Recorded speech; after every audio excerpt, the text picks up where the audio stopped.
Good evening, everyone. I'll ask Al Varick to have a roll call here for our work session for September 27th, 2021. Brunig. Here. Johnson. Present. Maibaum. Present. Minor. Present. Weber. Here. Villanueva. Here.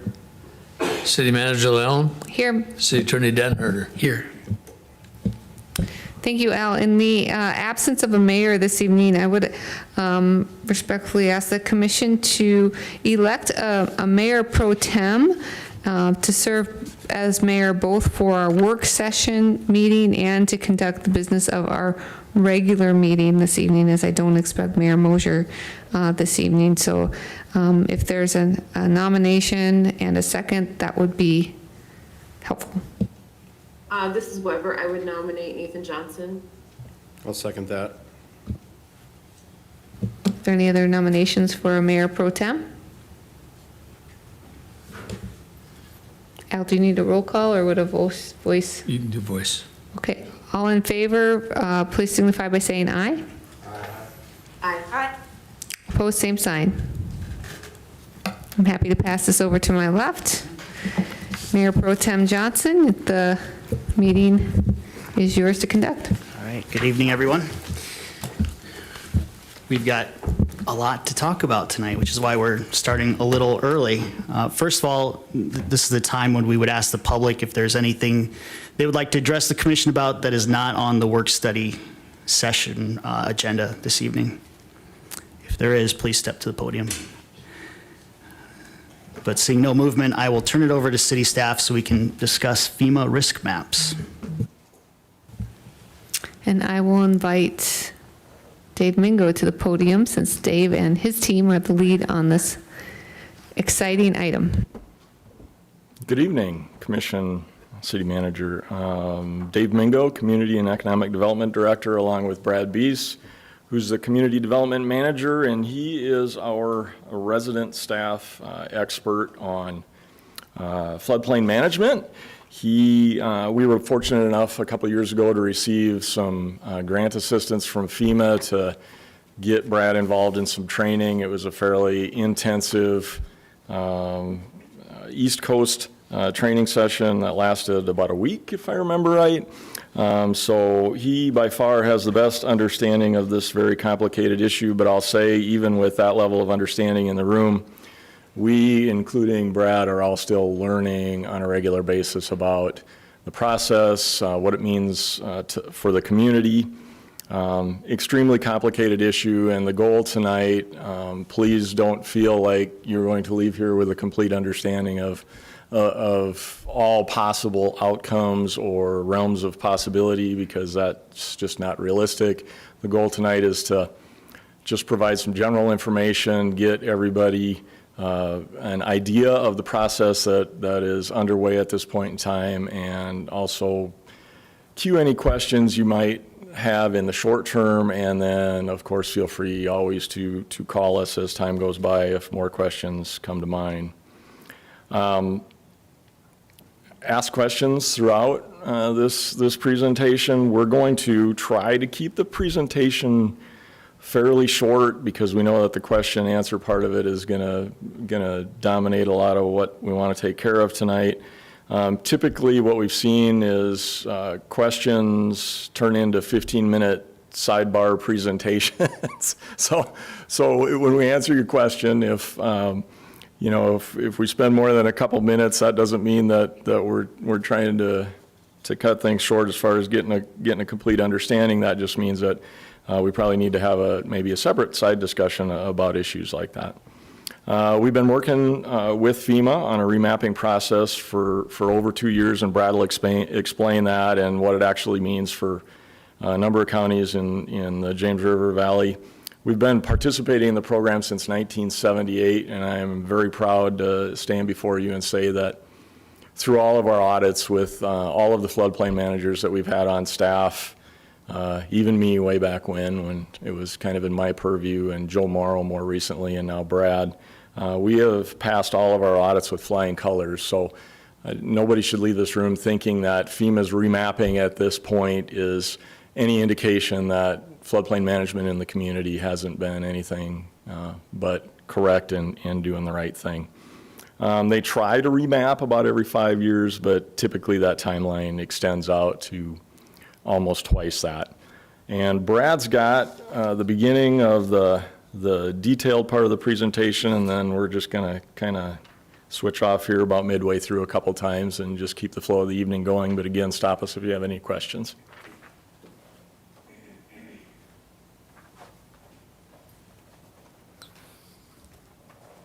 I'm going to try to give, good evening. I'm going to try to give a brief overview of the way the local regulatory and the federal rules interact and what it is that we do when we are talking about local floodplain management. So this is all rooted in the fact that we're a participating community in the National Flood Insurance Program. If it wasn't for the National Flood Insurance Program, there would be no purpose here to be talking about maps or remapping.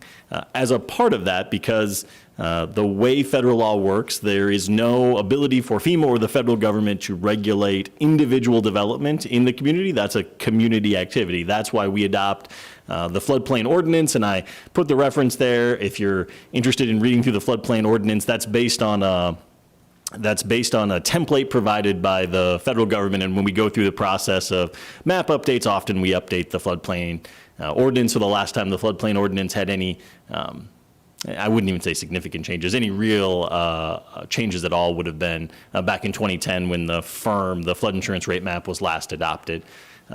So FEMA will often say that it's our floodplain ordinance, which is true, but we really means we enforce the rules that FEMA has established. It's our ordinance is the mechanism by which we enforce it, but they're really federal rules that we're enforcing. We can make small changes to those. We can make them more restrictive, but we can't make them less restrictive and be a participating community. Citizens can only purchase flood insurance if their community participates. That's the stick and the carrot involved here is you only get flood insurance if you're a participating community. And federally backed mortgages, those people who have chosen a mortgage or sought out a mortgage that has a Fannie Mae, Freddie Mac, any VA, any of those federal guarantors have a mandatory purchase requirement. We don't have anything to do with that, but that is a mandatory requirement. We don't make those determinations, but that is a requirement. And participation is necessary for us to access the mitigation and other grants that are available through FEMA. So that's the other side of it. Citizens need us to adopt it so that they can purchase it. We need to be a participating community if we're going to try to access FEMA funds. All right, now for the confusing terminology. So we often say, are you in the floodplain? And that's a challenging question to answer. So I'm gonna give the more technical bureaucratic answer, which is what we really care about is if you're in a special flood hazard area. So a floodplain is just a low-lying area. And realistically, we all live somewhere in the floodplain. We don't all live in the special flood hazard area. So the special flood hazard area is the area where we expect the base flood, or what some people call the 100-year flood. We expect that's where water will be in a 1% event, in the 100-year flood. So those are areas where we regulate. The base flood, if we talk about base flood elevations, we'll mention that base flood elevation, base flood, 100-year flood, all really mean the same thing. So there's a lot of terms we'll go through here that essentially mean the 100-year flood. I'll probably call it the AE zone, or I'll call it the special flood hazard area rather than the 100-year flood, because I think there's a confusing part to calling it the 100-year flood, because then you start to talk about what's happened in 100 years or what hasn't happened in 100 years or what's happened more than 100 years. So in our part of the country, there are other flood zones, but in our part of the country and for Yankton, A and AE are the regulatory flood zones. That's the 100-year flood, the base flood. The A zone is simply an approximate zone where the study hasn't produced elevations. The AE is the A zone with elevations, meaning when someone wants to do a development project, we're able to look at that and determine using the flood insurance rate map and the flood insurance study what base flood elevation is there at a given location. And when I say we, that is most often engineers and surveyors making that determination and staff reviewing those submittals. There are other zones, which I didn't put in here. So if you look at a map later on, you'll see another shading, oftentimes, which is an X zone, either shaded or unshaded. That's what's commonly called the 500 years flood zone. That is not a regulatory flood zone in Yankton. It's not a regulatory flood zone in most communities. There's some communities who do regulate by that. Some insurance companies take that into account. It doesn't matter for the purposes of our conversation tonight, and in the mapping changes, the X zone or the 500 year is not a regulatory one, not one we're really talking about. If you think of this as sort of a nesting doll, inside of the A zone is sometimes a floodway. So not every special flood hazard area and not every A zone includes a floodway, but ours does. The Marne Creek portion contains a floodway. Not every creek or tributary contains a floodway, but there is, on our current effective maps and on proposed work maps, a floodway. That matters because the floodway is the most restrictive area for zoning. For development. Any project that occurs there must have a no-rise. There's a very complicated discussion about what that actually means, but the simple answer is any development we do there has no impact on the base flood. So whatever project is proposed is either accommodated by some other change in the project. The best way to think about them is bridges. Every time Public Works builds a bridge over Marne Creek, they do a no-rise analysis or have an engineering firm do that. And so the new bridge makes no change to the base flood from what the old bridge was. Not that it has no impact on floodwaters, but that it makes no change. There's a very complicated, like Dave said, there's a half an hour or an hour conversation about ways you can develop in floodway with a no-rise. It is the most complicated, though. It's important to remember that if something is in floodway and there wasn't a previous structure, there wasn't something there previously, it's very hard to put something new in floodway because that no-rise is a really tall barrier to get over. While some of the work we do in an A zone with development would mostly require a surveyor to do some elevations, this is engineering work. This is definitely more intensive work to do development in a floodway. And then the idea there is development in a floodway is not a great thing, which is why the barrier is higher. You want to discourage development in the floodway. That's where you would expect floodwaters to be much more frequently than the base flood. So in a 10-year event or a more common event, the floodway is generally that area where you're expecting deep, fast-moving water, where you don't want structures, you don't want things that are going to get picked up and carried away, or people. So I've included FEMA's definition of development because sometimes when we talk about development, especially in our office, we'll think about foundations and building structures. Development from a FEMA standpoint is a much broader definition. So essentially, if you go out there and you move dirt around in any sort of way, or drill or dig, that's development. So each of those development activities would require a permit. Now, there are some things we can do a general permit for that I'm not going to get into, but generally speaking, moving dirt, building anything requires a permit in the special flood hazard area. And that second bullet is important because once a firm has been issued, which for us was back in the 70s, once a firm has been issued, we must require permits. There's not a question about whether we can require permits. We have to do that. As I mentioned, our current regulatory map is 2010. So Dave said about every 5 years is FEMA's goal. I think that's actually their statutory goal that they very rarely hit in most places. So the process begun in 2016 in 28 counties across South Dakota, FEMA Region 8, starting to look at remapping. That's what the risk map process is a remapping. We had a conversation with them in 2016 and a lot of times after that, but a conversation about what sort of study we wanted in Yankton. We saw their initial product and said, well, there's problems here. We want a detailed study. We want some more work done. They did some of those sorts of things, measured some culverts, did a little bit of work, and that then became multiple work map revisions from 2016 to now. This isn't the first work map. There's lots and lots of work maps that come out of the process. Because we're in the work map phase, and we're not in the preliminary map phase, we're not bound to regulate by these work maps. And if you can imagine, we saw a work map in 2016, that would have been a foolish work map to regulate by. It's now 2021.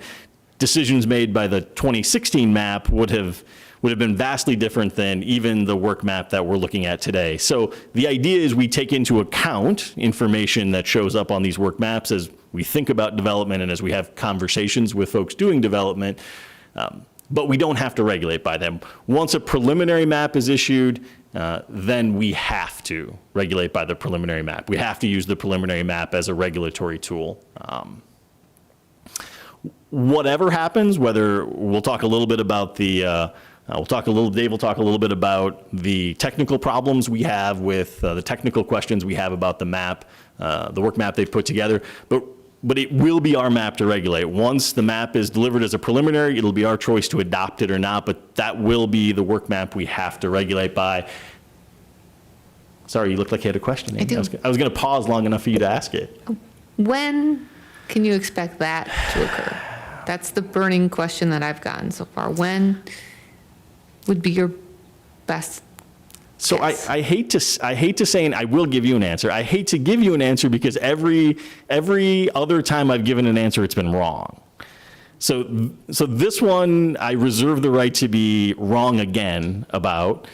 We had heard late winter or early spring, and there was a conversation with a third party who had also spoken with FEMA, a reputable source who sounded like maybe they had indicated later in the spring now. So honestly, it is very difficult for me to say. I don't think sooner than winter. I think it could be further into 2022 than we had initially thought, but I don't know. And that is part of the challenge in having conversations with people is there is an enormous amount of uncertainty and an uncertainty that we're not in control of. It's not as though we're steering the process or the timeline of what's happening. And that's, I think, to some degree, what that last bullet point is trying to communicate is there really isn't a day-to-day FEMA presence either in question asking or in the permitting process. We work through this with FEMA. We certainly know where FEMA Region 8 is, but it's also not the case that if somebody comes in to do development, we simply get on the phone with FEMA Region 8 in Denver and then they answer all the questions. That's just not how the process works. It's very much a map is developed, here's your map, regulate via your map. Now there are lots of little technical side processes that do involve FEMA, but they are technical in nature rather than day-to-day regulatory. Day-to-day regulatory happens at our office. And I think maybe Dave, I think this is the time we tag out and Dave talks a little bit about the process a little bit more and then what we've seen up till then. But I'm happy to answer any questions on where we've gotten so far.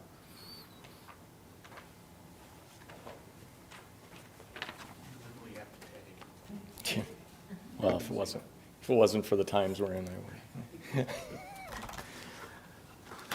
Thanks, Brad. Another answer to the question that City Manager Leone asked is we could potentially speed this process up at the local level, but based on what we know right now, that doesn't appear to be in anybody's best interest because, again, the only way to really have a good result here, whether you agree with the map that ends up turning into a preliminary map or not, the only way to end up having a good result here is to have as accurate of a map as possible that we can be confident in regulating to, even if we don't like some of it, and that, it treats the public the fairest because it just turns the issue more black and white rather than starting to consider different amendment processes and things like that on a case-by-case basis, which we know from our involvement with other land use regulatory tools like zoning and variances and things like that. One of the primary goals is to get the right thing, the right decision, the right map in place to begin with, and then apply the rules equally across the board and not not have to deal with individual issues on a regular ongoing basis, because that's not really fair to anybody. So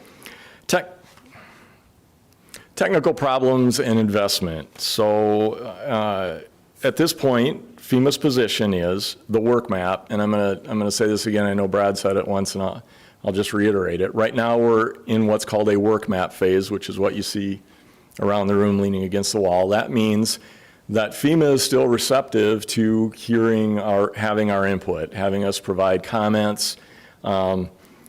You know, that's different than once we get to a preliminary map phase where they will accept comment, but at that point, it's pretty much understood that that's the map you're regulating by. So FEMA's position at this point is that the work map that they have provided the city of Yankton is based on the best information that they have available. So they use a technology called LIDAR, which establishes elevations, and they do floodway modeling, and they do flood flow speed modeling. So they include water velocity and things like that in all of their modeling at this point also.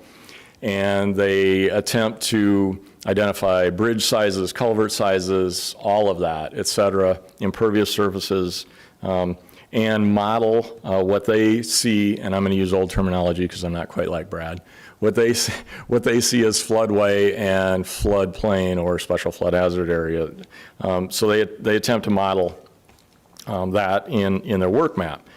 As Brad said, over 2 years we've had multiple versions of the work map, and we continue to find areas where there's some details missing, less accurate information than would be desired for us to sign on and say, okay, this is the map that we're going to administer an ordinance based on, you know, for the next 5 to 10 or 12 years. So problems, there's clear evidence. I'll just say that there's still some problems with the work maps you see around the room. So anybody who looks at these maps shouldn't be, please don't look at them and say, uh-oh, this is exactly what's coming at this point in time, because we can't say that. And we don't know, it might change either way based on, you know, between now and when we get to a preliminary map. We've identified a number of locations where the floodway floodplain may get actually larger than what's shown in the work map right now.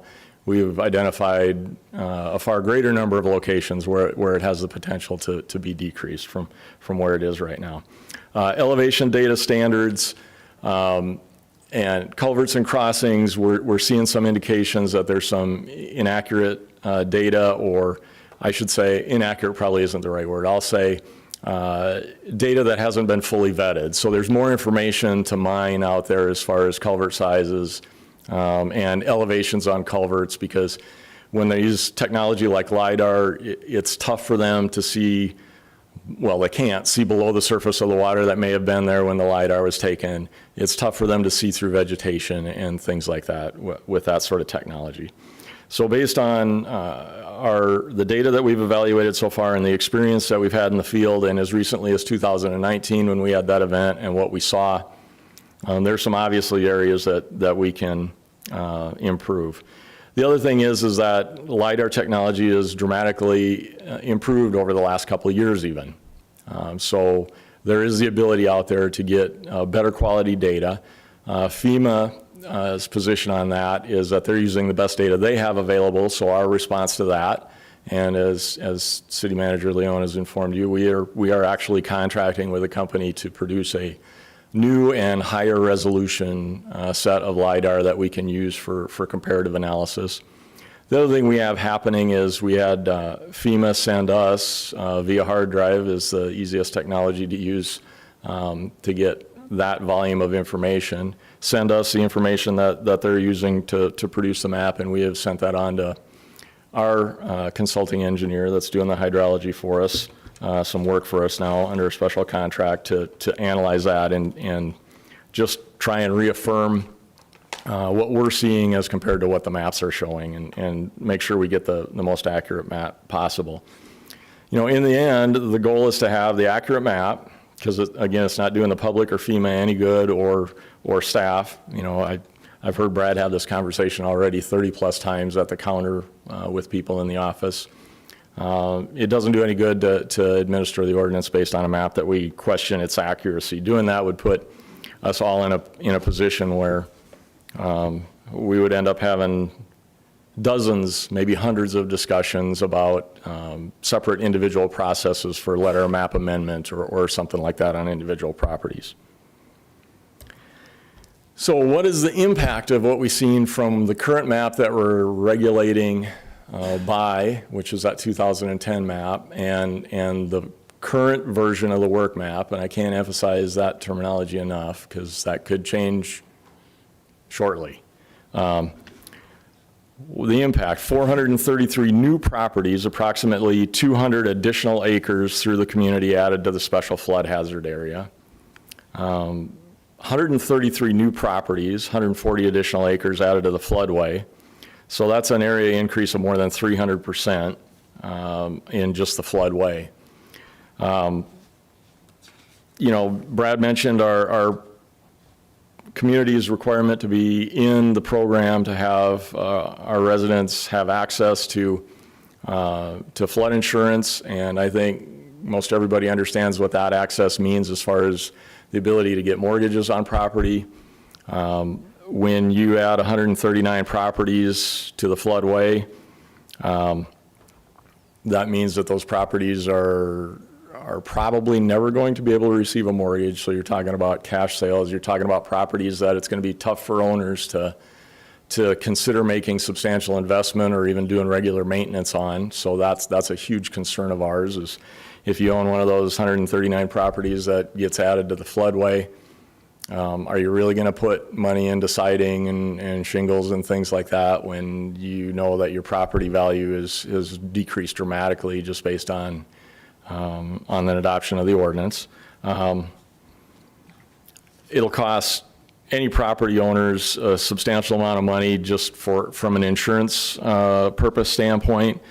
We did some very rough calculations, and we anticipate that based on the flood insurance increases from the additional acres in the community, that we're talking about somewhere around $400,000 a year in premiums being paid out from the community to the program. So that's, while we want the map to be correct, and while we agree that a certain amount of that is appropriate, we also, again, have some compelling reasons to think that you know, a lot of that money could stay in Yankton if the map is accurate. So we're continuing to work through that. You know, FEMA's own stated goal is not to eliminate property entirely from anywhere near where there might be water. It's the maps as we see them right now appear to be more of a worst case scenario situation, as opposed to producing a regulatory document that keeps people reasonably safe from flooding, which is the terminology right from their handbook. So options at this point in time. The one we don't want to talk about, but obviously there's always the null hypotheses whenever you analyze anything, and that is discontinued participation in the National Flood Insurance Program.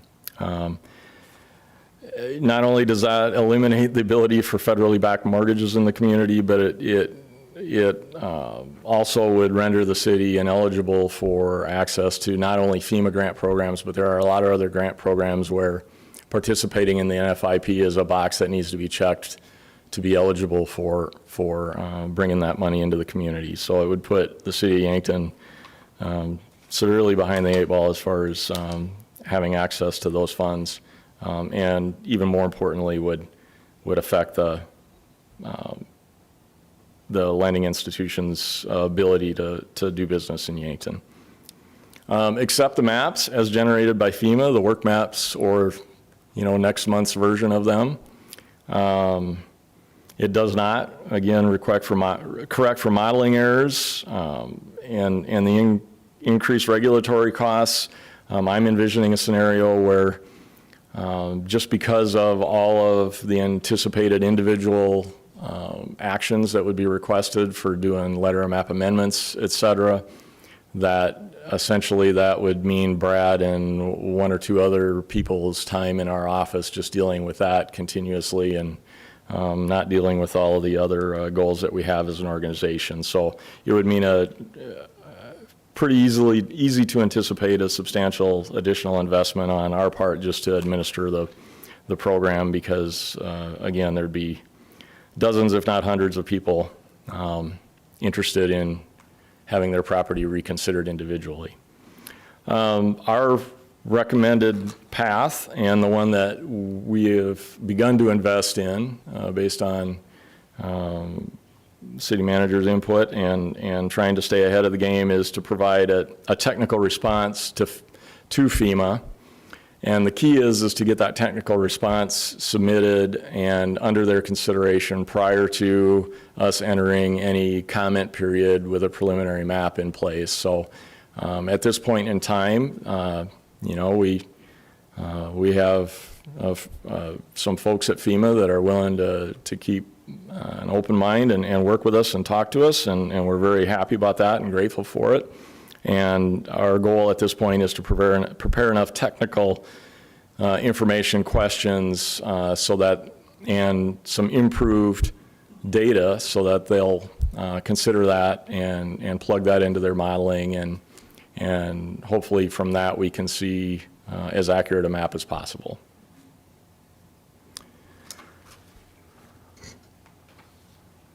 So questions about all of that at this point? That's a lot of numbers and a lot of uh-ohs, but the good news is we're not in a comment period technically yet. We're still on a work map, and we're working on a technical response. Aloha, Dave. This is Commissioner Minor. Hello. How are you? Good, how are you? Fine, thanks. Can you talk about some of the glaring mistakes that you see? And can you talk about how the LiDAR makes those mistakes? I remember having you explain that to me personally a couple of years ago, and I found it very informative. Thank you. Sure, so I'm going to turn the clock back to the first version of the work map that we saw because that one probably had the most easily identifiable situations, and take you up to the corner of 31st and Douglas, for example, and in the detention facility south of Menards, it actually, the LiDAR viewed that as a developable area because the reflection was coming off the top of the cattails that were growing in it at the time. And actually it had, for some reason, some technical glitch right on the roof of Menards where it showed that as an area that you could not develop because it would have been in a where you couldn't develop because that would have been in a floodplain on the roof of the building. So we've worked through dozens and dozens of those back and forth iterations. You know, our most current technical response is planned to be much more specific than that, and it has more to do with culvert elevations and areas that are backwater potentially as compared to actually channelized, and much more technical response at this point in time because you know, some of those culverts have grass growing up around them, and when the LiDAR shoots the elevation, it might be picking up only the top half of the culvert so it would read halfway down the culvert as the bottom of the culvert instead of actually reading the bottom of the culvert as the bottom of the culvert. And that doesn't sound like a big deal when you're talking about 24-inch culverts, but it is a big deal when it's multiplied through the community at many locations throughout a stream. Thank you. And the LiDAR is something that flies over our community. It is manually operated. There's no way to communicate with anyone immediately about the LiDAR. This takes time for people on the ground to say, hey, actually that's the roof of Menards, and so that's a mistake, right? But some of those glaring things have been taken care of. Yeah, some of the really obvious errors, they've had a survey crew back in town and looked at some of those locations and adjusted the work map slightly from those comments. The LiDAR, the the best way to say, and this is where it gets really technical again, they have different qualities of LiDAR based on resolution. The FEMA's goal is to use what's called a QL2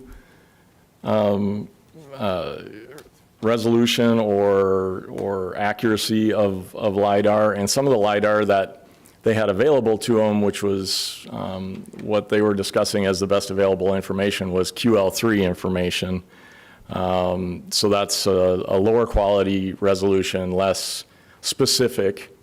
So we're hoping to have the community reflown so at QL2 and have it field verified with specific locations where the elevations are matched up to the LiDAR technology based on field data with elevations, and come up with a much better product that we can all learn from and provide to FEMA as a part of our technical response.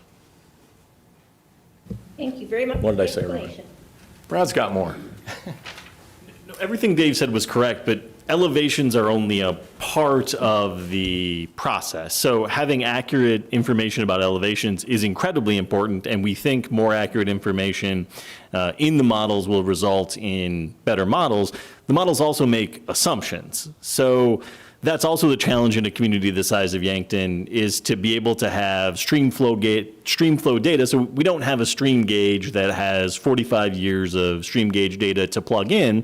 So the less specific information we have, the more assumptions the model makes based on decisions made by the folks who are doing the work. And so part of working with the consulting engineers, because you have now exhausted my ability to explain that very well, because the technical side of it is what kicks in there. I think it's beyond our ability to look at the assumptions they're making in the modeling and say, here's where I don't think that makes sense, because if it were just an elevation issue, LiDAR or surveying could solve all the problems. But even if you have the right elevation data, but the model isn't working right. And I think for me, the glaring challenge is the way floodway is mapped. And that's what makes me struggle with asking our consulting engineers, okay, so what in the model is leading us to this floodway expansion? Because it seems to me that any other challenge we have is probably driven by the way the model is showing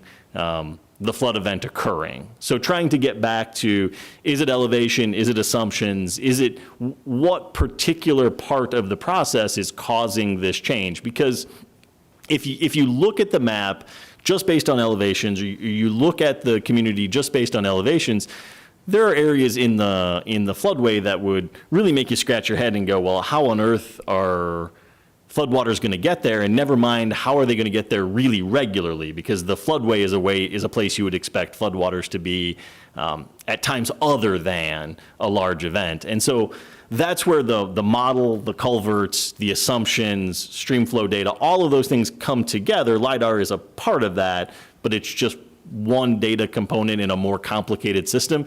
And to FEMA's credit, no one there is trying to stick it to Yankton. As Davis said, there's nothing we've done to try to make them upset with us to give us a terrible map. It's not their goal to give us a terrible map either.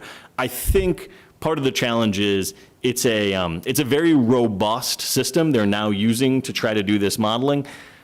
But I think in the absence of lots of really detailed data to input in it, we're left with assumptions based on best guesses or the best information they would have based on their experiences with this kind of terrain or this kind of development.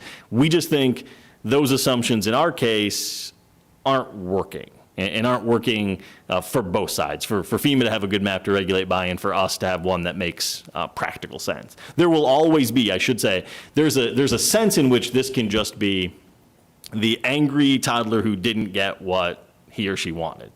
No one is happy with any map ever. No one thinks any map ever is perfect, and anyone who is mapped in, and any community who is mapped, who an area is mapped who has never mapped before, in some sense is going to be mad about that just because it's different and it's not advantageous to me. This is different than that, because I would have expected, based on the 2010 effective maps and what we know to be true, that there are areas of the community that that have a flood risk that was underrepresented in the existing maps. There are areas where common sense would tell you you probably should take mitigation action when you're developing here to make sure you're not inundated with floodwater, you're not inundated in storms, because common sense would tell us this is an area that that has some increased risk, but it might not show up on our map. And that's important to remember. The maps are meant to be a measurement of risk. They're not meant to be a prediction of where the floodwaters will definitely go. And I know that's a little hard to separate because the risk is obviously associated with being inundated, but they're meant to measure risk, which means they're going to measure some areas in a higher risk area that maybe aren't as high a risk as other areas similarly mapped. It does not mean a similar, being in an AE zone does not mean the same risk wherever you are in that zone. It's just an area of risk. Hopefully that makes some sense. With the consultant, so one of the main reasons why we're doing a consultant is to gather more data, more information, correct? It might be yes, but maybe to look at the way the information is being processed and the assumptions that are being made in the modeling, maybe more so than lots of new data, other than the LiDAR. Well, we need something to counter FEMA's assessment, Yes. correct? Yep. I mean, because we don't have the stream analysis and that, so this is a way for us to gather information. Right. With that, I mean, of course, consulting is going to have its costs. It does have its costs. Do we have a goal, an idea, a percentage of anything of what we think we could possibly shrink this down to? You know, do we think that there's a possibility of shrinking this down? Is it just, you know, or it could be that we're just trying to put up a good fight? I don't think in the conversations we've had with the engineers that they, I think they would have been honest with us that we were wasting our time if in looking at our information, they didn't think there were obvious areas where data could be better. LiDAR was one of those areas we identified. Talking about culverts and crossings were another area. A percentage I can't say because I don't know. I don't know. I think the 2010 map in many areas represents a reasonable representation of risk. Their methodologies have changed since 2010. So to give a percentage, I don't know if I could. But I do think there's a realistic possibility to for the consulting engineers to have very specific recommendations or questions for FEMA on the reasons they chose some assumptions and the reason they chose to model particular structures or areas of the community in the way that they've chosen to do that. So it's really, I would say it's maybe more checking their work than it is providing new math. It's looking at the way they did their math and asking questions about how we might do that math better and more accurate for us. But yeah, over time, I think one of our goals, not in the short term, but in the longer term, would be to collect that sort of information because the remapping process will continue as long as there's an NFIP. There will be a remapping process. Absolutely, and I don't mean to, it's a tough question because it's a tough situation. Right? I mean, all of these are tough questions because they're tough answers that are behind it. Yeah, and I guess our goal, and there may be some FEMA officials who don't think I've approached it this way, but my goal isn't to fight or argue with FEMA. My goal is to make sure that we have an accurate map that we can regulate by because we're ultimately responsible to do this regulation. Are there going to be areas of the map that are going to increase in size the where the floodway is, even if what my vision of a best case scenario would be? Yeah, there's going to be areas that are added, but I got to be careful. Even in my own mind, best case scenario isn't minimize the area of floodplain and floodway. Best case scenario is to have an accurate map, and that's what we're all looking to do here. We need to be able to, as your staff, administer this ordinance based on information that we're confident in and that FEMA has reviewed and approved and is confident in. And I would say it's more like we're augmenting the information that they are analyzing and maybe pointing out, like Brad said, pointing out some obvious places where the math needs to be checked a little bit. I wouldn't call it a fight. And I'm sure there's a couple of folks at FEMA that may think I'm not approaching it that way, but we're 2 years into this, and there's just obvious places where things should look different, and we're just trying to find the path to have a technical response available to help them take another look at it and make sure that we end up with the right map when this is all over. Can you speak to, I know we spoke before about this, but you were talking about like culvert sizes and the how much data information is involved in the map. You were talking about the hard drive, but like if you change like a culvert size and how long that takes for that program to run once you've changed that. So they tell us that any data input change in their modeling is about a 61-hour run for their computer system to remap, to produce the new work map. So if you change one culvert from this big to this big or this big to this big, they have to run the whole new map again because it isn't only that one location that changes, it changes the entire drainage way. And we're told by their technical folks that it's a 61-hour run for that modeling. It's Adam could help me with this, but it's a HEC-RAS modeling process that is way over my head to even try and understand. But any point through the community that you change any one of those sizes, elevations, or anything, that's why you try and get as much of it inputted at one time as you can, as many obvious technical response issues as you can at one time, rather than if you keep going one at a time, like, hey, this culvert's a couple inches bigger, or when you shot this elevation, you hit the middle of the culvert instead of the bottom. Every one time they run it, it takes that long. And they're doing this not, in 28 counties and not only in South Dakota. So, Yankton's not alone in what's going on here. There's different communities that have already been through the entirety of the process that started when we did, and they're done with the process, and they're regulating based on a final map now. So, say a map gets adopted at some point in the future, and then we make culvert changes post that adoption. Do we have to wait 5 years for a new map before that would change the mapping?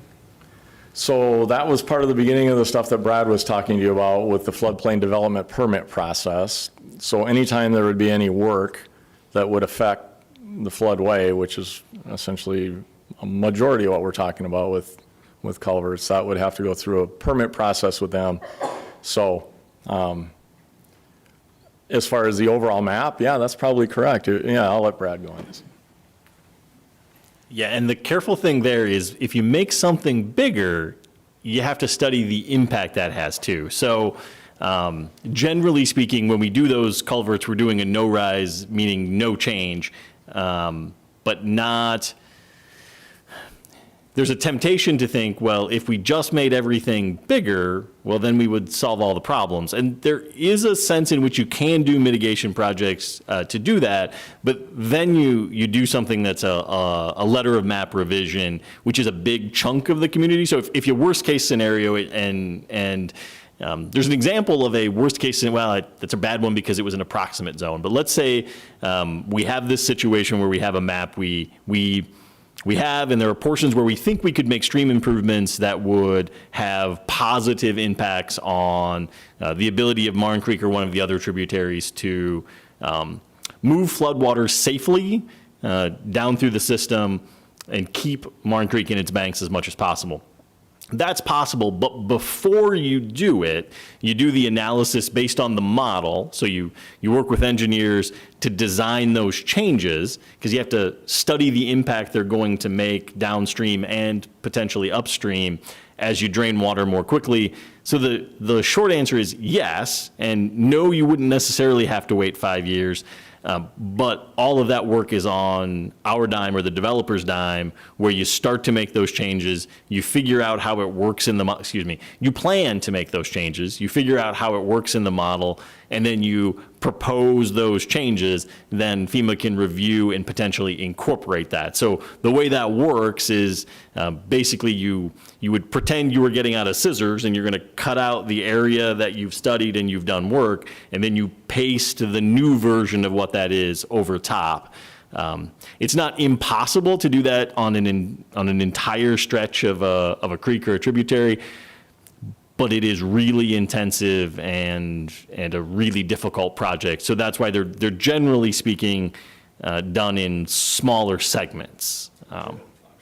Right, and that's there is an area of town in the existing map that has a letter of map revision based on study. I don't think you guys made any physical changes. I think you studied the geography and came up with a different version, because it's also not as though, and maybe that's a sideline answer to the other question, it's not as though 2 or 3 engineers couldn't look at the same information and develop 3 different models that came up with 3 slightly different versions of what happened too. There's not one right answer, and in that situation, none of the 3 are trying to do something wrong. They're just approaching it in a slightly different way. And that's the idea of the letter of map revision, is you have your engineering staff, based on a change or a different sort of analysis, take a look at it and then say, hey, FEMA, we think this is better and more accurate than what currently exists. Let's use this instead. Now, will that process also take 5 years? Maybe. But theoretically, that is a quicker process, theoretically.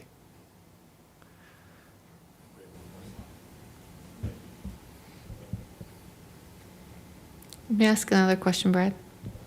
So you and Dave were, I think, really polite when you talked about impact. If I'm a person who isn't engrossed in FEMA floodplain mapping and doesn't find it exciting and interesting and have a lot of people around her who talk about it all the time, which fortunately I do. But if I'm a property owner and I'm not currently part of that map, and I don't follow city commission meetings because I think the city runs pretty well, and I'm just living my life in Yankton and enjoying myself. And now all of a sudden I'm in the map and it's impacting me, and I want to add a 3rd stall garage or make a big addition to my home or sell my home. What does that look like? When do I find out, oh, I've got some new responsibility here that I didn't have before? And who does that fall on in that discussion? Do I have that discussion with my banker, with my realtor? Am I just mad at you? Like who? I want to know who. Do I call and ask for the city manager?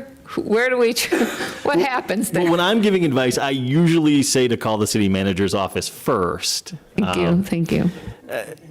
So I think there's a few different answers to your question. In the part of the process where we're adopting a new map, it is the onus is on us. We have an obligation to communicate that to the citizens, as we did, I'm sure, in 2010. I wasn't here, but I'm sure we made efforts in 2010 to communicate that to folks. And regardless of what the map is, we will make those attempts.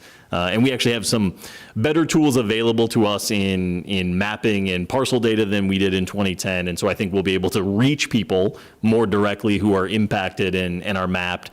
But getting a letter from us or getting a postcard from us will only do what getting a postcard from us does. Some folks that will have an impact on, some folks might not read that postcard very well.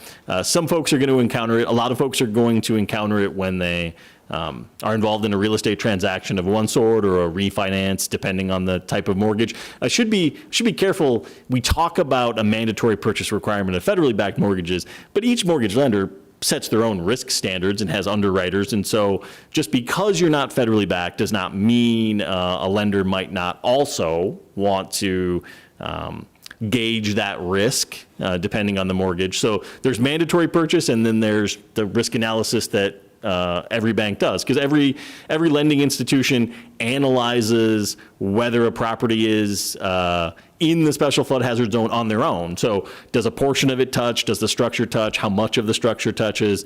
Those are somewhat black and white, but there are also gray areas, and I have conversations from time to time with underwriters and lenders about the status of a property as well. I think that's how most folks now. The answer to the first part of your question of, well, what does it make a difference if I want to add a garage stall or do some other things? Then I think the real estate axiom of location, location, location makes a difference. I can't answer that question because every single one of those questions depends on your property, the existing grade, the existing home, the elevation, what exactly you want to do,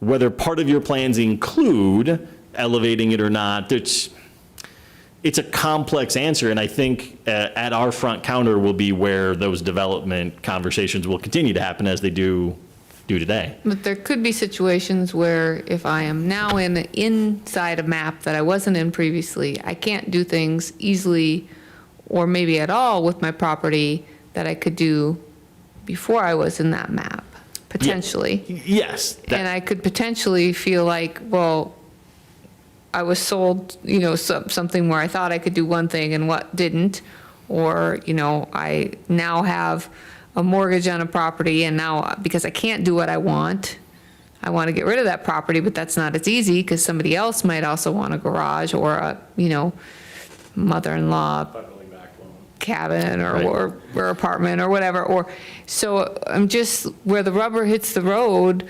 It could limit people from really doing what they might have hoped they wanted to do on the property if there's a map change. Yes, although potentially. Yes, although to be fair, there are folks who purchase properties today and are made aware or have the opportunity to be made aware that Right. they are in a special flood hazard area. And we have conversations very regularly with folks who were not recently mapped in. It was 2010, but we're not aware of that. They might be people who lived in the home for a long time or owned the business for a long time, but they may be people who purchased it and it was disclosed and they were, I suppose, legally aware of it, but maybe not as emotionally aware of it as Right. as they could have been. Because I can see us communicating with the public the best we can, through the avenues we have. But just like every other communication that we send out, it's going to be tough to inform everybody and then inform them in a way that they understand where the rubber hits the road, what the implication could be. Right, and I do want to ride somewhere in the middle that simply being newly mapped in may not have any impact on a project you plan to do. There is potentially the mortgage, there's that part of it, but if we're just talking about whether you can add a garage, in most cases, that's probably not and eliminated by now being mapped in. It's a location-specific thing. So I sometimes have conversations with people who discover they're in the special flood hazard area and make dire assumptions about what that might mean for changes they might want to make to their property. But much of the time, those changes are very much possible. There just matters where you are and what you want to do. But However, talk about if you're not in a special flood hazard area now, and then if a work map is adopted and you're added to the floodway, that's dramatic. And if you've heard me talk about floodway more than anything else, it's because that's the thing that is most concerning to me because it is the most restrictive. Adding a garage would require a no-rise. And a no-rise for a garage is possible, but it might exceed the cost you're willing to expend to engineer the garage. Well, and to that point, when you're talking about, the potential increase to premiums, you said $400,000 annually, right? So we actually have to, if we went with option 2, which is just adopt the map, let things play out, we're talking about many, many years, millions of dollars over many, many years, potentially. But then also factoring in loss of economic development, loss of just, additional potential residential development, doing rehab or upgrading work, businesses, loss of jobs. We're into millions and millions potentially over up to 10 years, I suppose, if we here tonight just say, let's just do number 2 and just sit back and see what happens. Yeah, and I'm going to let Dave give the real answer to that question, but I did want to say that there is a portion of this that is now a strange change. So any new mortgages, any new policies issued after October 1st, and because there's a 30-day waiting period, we've already been in those policies. You can't buy flood insurance when you see the floodwaters coming. There's a 30-day period. So you need to see 31 days into the future of when the floodwaters are coming. So these new policies are being evaluated on something called Risk 2.0, which is FEMA's new methodology through their insurance underwriters to gauge risk on a property. Now, we're talking about things called FIRMs, flood insurance rate maps, but beginning on October 1, the premium calculation for those are not based exclusively, they're divorced from the flood insurance rate map. So now they use a variety of other insurance industry tools, private databases, distance from floodwaters, existing grade, basements or no basements, a lot of data about the structure and the property to determine premiums. So our guesstimation is certainly probably a very, very rough one, but it's even more difficult because we don't really have an idea of what change this will make in the new rating methodology. Well, and to be fair, I think I've been pretty clear before that my opinion of FEMA is just maybe slightly above inept. And so when you're talking, I mean, you've done a great job of explaining FEMA's position here, but it is based a lot on assumptions, and that's gotten us to where we are. So I'm totally okay with us talking about assumptions on our side and guesstimates, because whatever it takes to let our citizens know that the implications could be huge over the course of a decade, and especially after having just coming out of a pandemic. So I'm okay staying in that territory of assumptions and guesstimates on our side.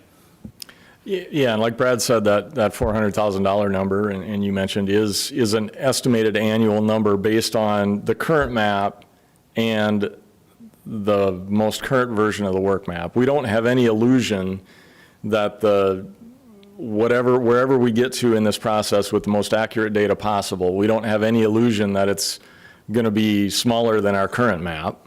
In some places it may be, but most likely I envision it potentially being a little larger. Our goal is just to make it as accurate as possible, and we don't think that the work map that's available right now does that. So it would be some number less, and then like you said, that's exponential over time. When we do get to the point where we have a map that we feel is accurate, and hopefully that, that process takes place as we would hope. When we do get to that point, there's still going to be people that are surprised. There's still going to be the person that maybe wasn't in a special flood hazard area or even a floodway, and now all of a sudden maybe in the floodway, and they want to put an addition on, and that process, as Brad said, is dramatically different, where right now if they walked in, they just pull a building permit and tell us who the contractor is, and we do inspections, and away you go build your building. Where in that case, if they went all the way from like an X zone into a floodway, that process is going to be dramatically different and probably realistically not end up resulting in a project.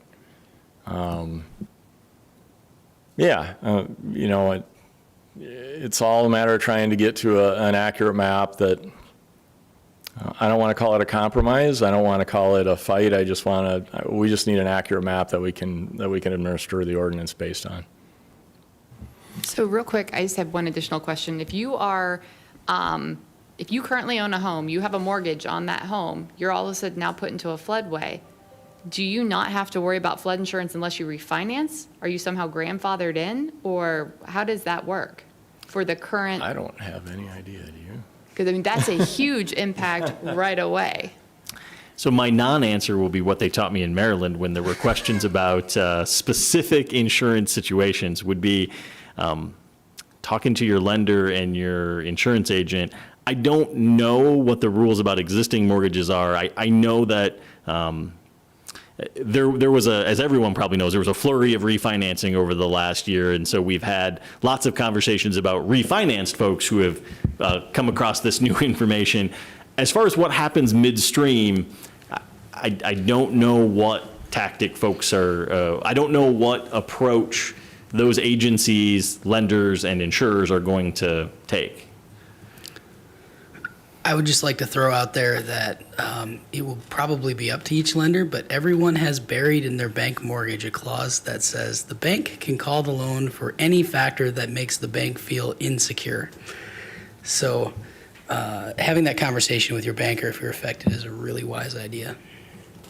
So what I'd like to advise at this point is, because I've already, like I say, I've already heard Brad at the counter dozens of times with people trying to explain what may or may not happen with their property. You know, we're still administering based on the currently adopted ordinance, which is our 2010 map. But we do, when there are projects that are in an area that are potentially exposed to a change with the current version of the work map, we do make people aware of that so that, you know, there's full disclosure and transparency. What I'd hope is for those folks in the community that are just curious, you know, we're always going to answer the phone, we're always going to try and answer questions, but give us a couple months here to get through this technical response process, because again, the maps that are leaning against the wall in here may not be the maps a month from now. So give us a little bit of time to get through this technical response process, and we'll be more than transparent in making information available to the community when we get, even prior to FEMA's formal comment period. We'll want the community to be up to speed. You know, the reality is if you're not in a floodplain or a floodway and all of a sudden you're in the floodway, maybe even if you already had your house paid off, what did that do to your property value? And what does that do to your property taxes? And what does that, as Commissioner Maibaum said, what does that do to the, you know, the economy of the community at that point? Could be a big deal. I did have one more question. With the implications of this map potentially being, the data not being exactly correct or the map being wrong, so a Q2 flyover with LiDAR is what is the bare minimum that FEMA is going to make this map on, correct? We don't know the answer to that. We just know that the data that we feel that there is better information available than what they are plugging into their model right now.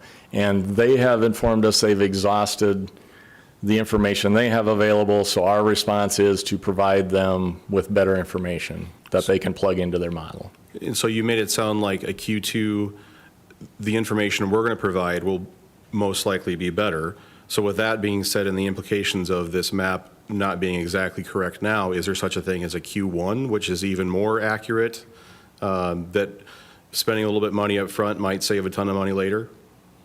That's a really good question that I don't know the answer to.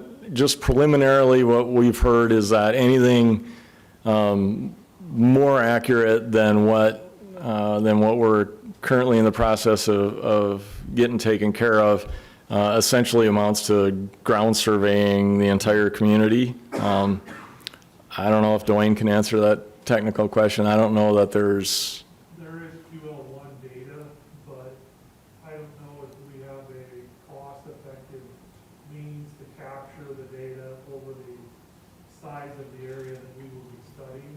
Okay. In addition to that, I would imagine that data that detailed, and when you get down to, if you think about a picture, you know, as you increase the resolution of the picture, the file size gets bigger and bigger. Right. When you go to open it on your computer, it takes longer. Forever. So you can imagine if you took 56 square miles and quadrupled the resolution of it, you might take something that takes FEMA 61 hours to process, might take a month. Mm-hmm.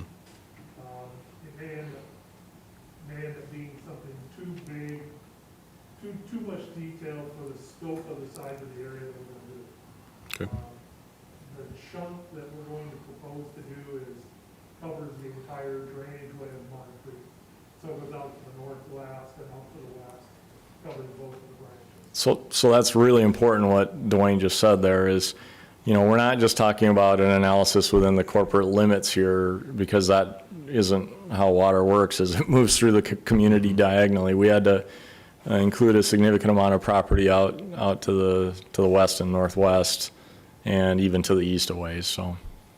Okay. One other thing that I did want to add, and this is kind of dovetails into what Dave and Brad have been saying, is regardless if the LiDAR data changes the map, it gives everybody a better tool to look at their property and their situation and make decisions going forward. Because it's going to be better data and more accurate. So that might be a letter of map amendment, might be a letter of map revision.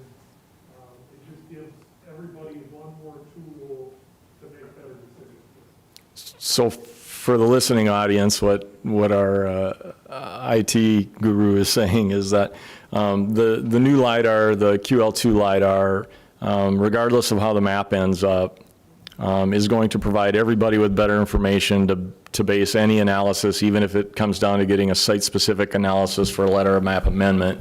We'll have a much better and more productive ability to provide that information, develop that process quicker with that data available, rather than having to rely on land survey all the time for any of those that may come into question.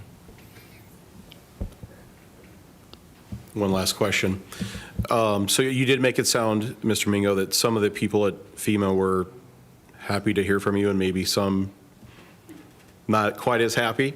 But my question about that is, so how long do you think you have to continue to give them data and have them receive it before they finally say, like, this is it? Well, and that goes back to a question that the city manager asked earlier, and that's when is this really going to be real?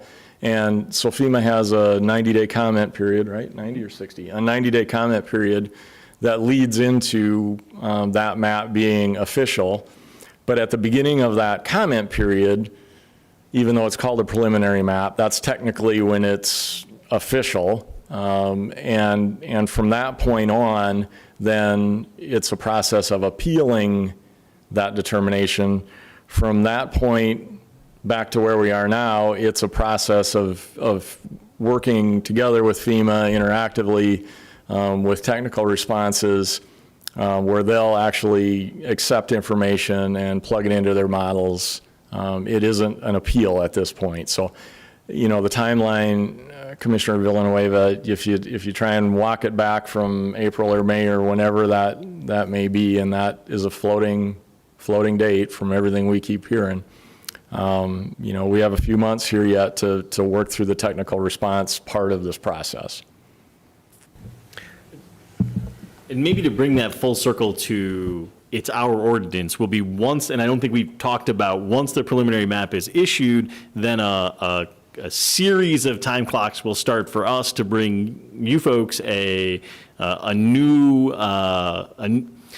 not a new ordinance, but any changes that we might want to update to be consistent with current FEMA policy, to update the floodplain development ordinance, and as a part of that, adopt the new firms as by ordinance. That's part of what we do, is we include the firms when we update the flood insurance, the new flood insurance rate maps that are preliminary. When we present them, they become effective once they're adopted by this body and become effective, along with any updates or changes to the floodplain development ordinance. I don't anticipate lots of changes, but 21 or some amount of time has passed. I don't know what changes we made in 2010. Some amount of time has passed before we've just made sure they're consistent with current federal policy. That's what we would do when we updated the firms, is also bring any changes to the floodplain development ordinance. And the other thing that's kind of happening in step here is you as a commission approved the rewrite of our comprehensive development plan in 2022 and 23. So the ordinance that ends up adopted through this process is going to play a huge role in our land use development plans in the future. And that's more like a 20-year document than a 5 or a 10-year document. So, again, just more reason to make sure this is as accurate as possible at this time. And I just wanted to segue with something Commissioner Villanueva said, because it's the answer that we need to make sure we have as staff. we've taken a little bit of liberty because of the time of year and because of the information we're finding out to move forward with doing some of these things, to respond to the FEMA mapping process the best way we can. And when we have time, and our commission meetings are timed appropriately, we'll come and get your permission and bring these things forward. But we might not have that liberty because we're running out of fall or winter or warm weather, I guess, summer type weather. And we may need to respond more quickly if we find out that timeframes are shorter than we expect. So I've gotten the general sense in what you're saying and what you're asking that we're on the right track to try to, minimize as much as we can within reason and do the things that we need to do to make sure we can get as accurate as information to FEMA so they can get the best map possible for the city. If I'm not sensing that right, this would be a great time to tell us to sort of hold back on our direction.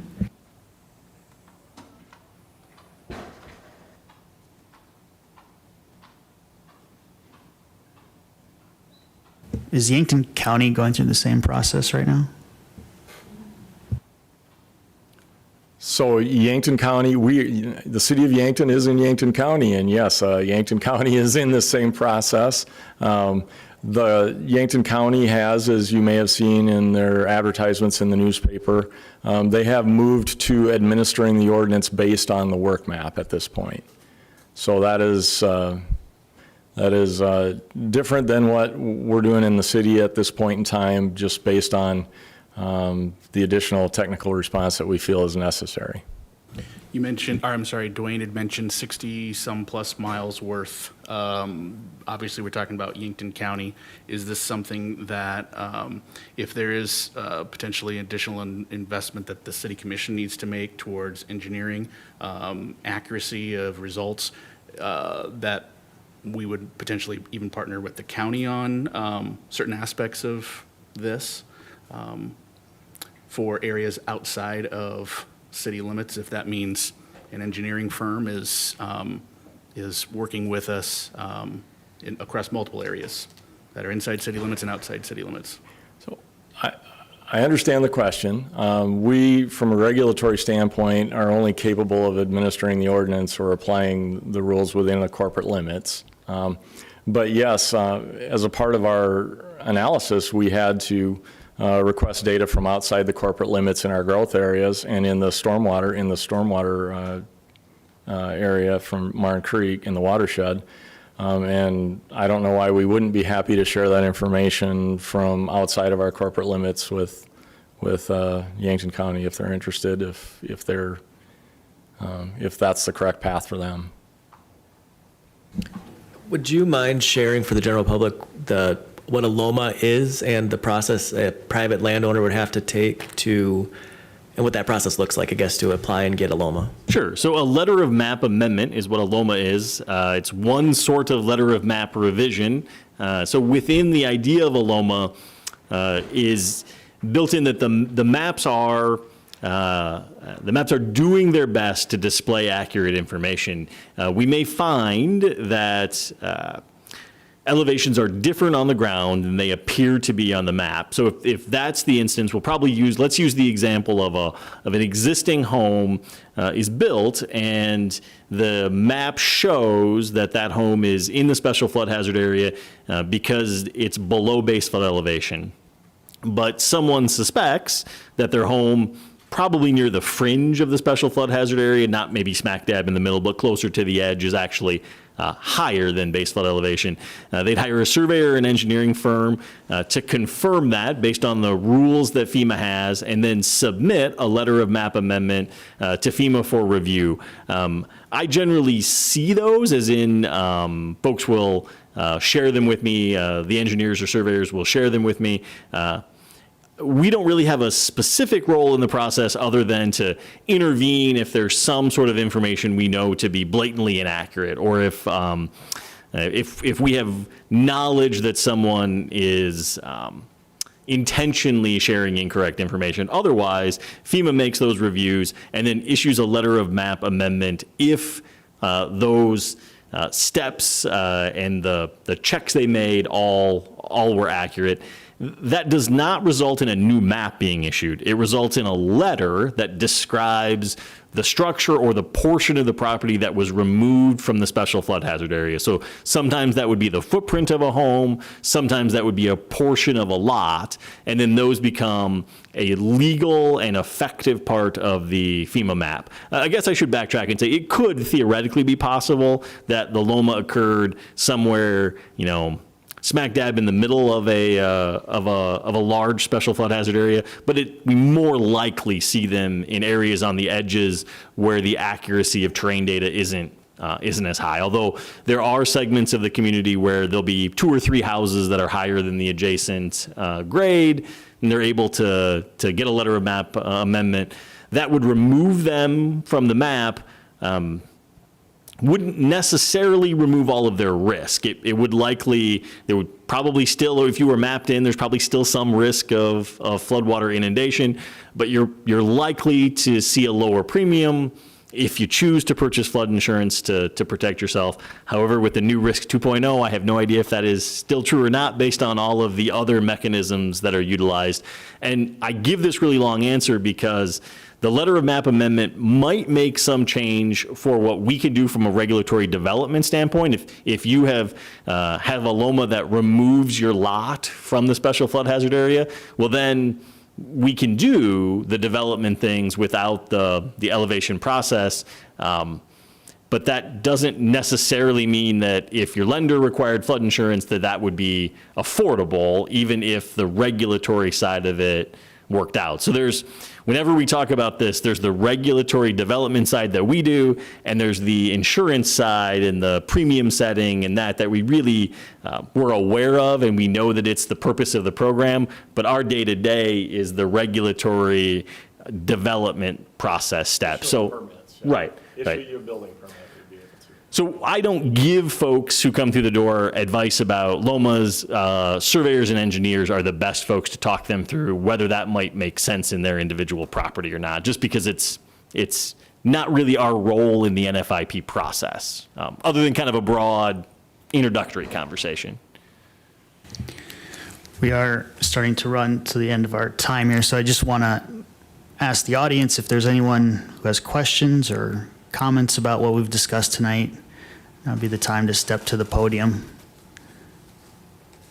See no movement. Commissioners, any more questions? I've got one question regarding, over this past year, we've had a couple of the grant program of purchasing properties that were in high-risk areas. And that's through FEMA. With the increase of floodway, can you speak to the potential of that increasing? Hey, that's a great question, and that's one of the comments that FEMA made when we were expressing our concern over 140 plus properties being added to the floodway. Is they provided examples of other communities that had a much larger number of properties not in South Dakota where this was occurring. And then they referenced their flood hazard mitigation programs, which is property acquisition. And as you know, we're doing 5 of them over a 2-year period here. And they referenced another community that's using that program then to acquire those at-risk properties over time. The